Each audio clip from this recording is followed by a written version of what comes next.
Located 10 miles east of Horseshoe Bend, the Montour Wildlife Management Area is a floodplain that was once a housing settlement. In tonight's Exploring Idaho, Gabrielle Salgado shows us how the Black Canyon Dam changed the landscape of the former township. Shaped by the Black Canyon Dam, the Montour Wildlife Management Area is a floodplain that was once a homestead. Now it is vibrant with birds, wildlife, and plants. Where wildlife roam and the sweet aroma of fruitful apple and pear trees fill the air, the Montour Wildlife Management Area is a secluded haven of natural beauty.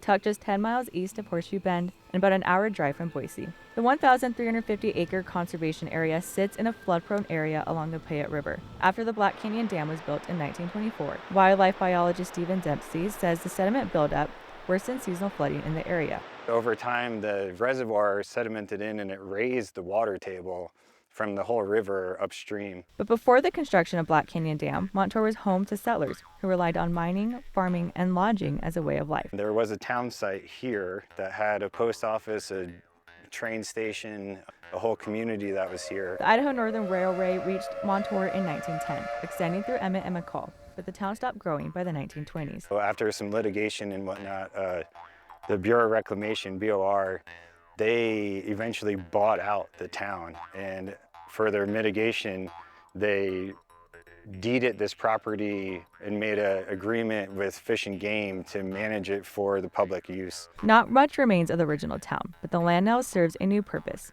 conservation and recreation. Managed by Idaho Fish and Game and the Bureau of Reclamation, Montour WMA strives to increase wildlife population.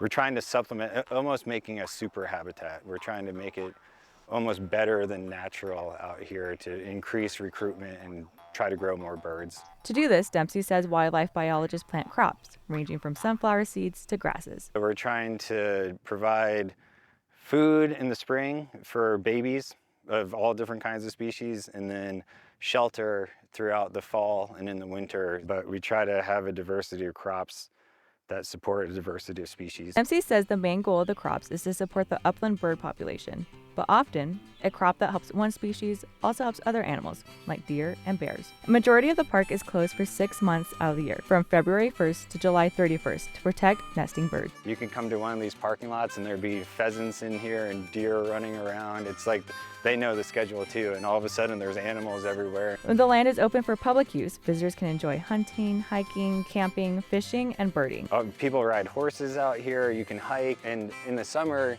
there's float tube access, so it's not really a boat ramp, but there's a parking lot in an area that you could put like a kayak or a tube or something in. A whole range of things you can do out here, and it's kind of seasonal, it kind of moves around. Fish and Game helps manage the land with the Bureau of Reclamation for public use. The original agreement that we have with them since 1984 to manage this property with that intent as mitigation for the dam. But when exploring Montour, Dempsey says the abundance of wildlife makes the land special, especially during the slower visitation months. Animals doing their things without disturbance, which I love to see. It's great.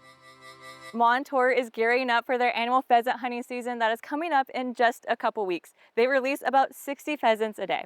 Reporting for Exploring Idaho, Gabrielle Salgado, Idaho's News Channel 7.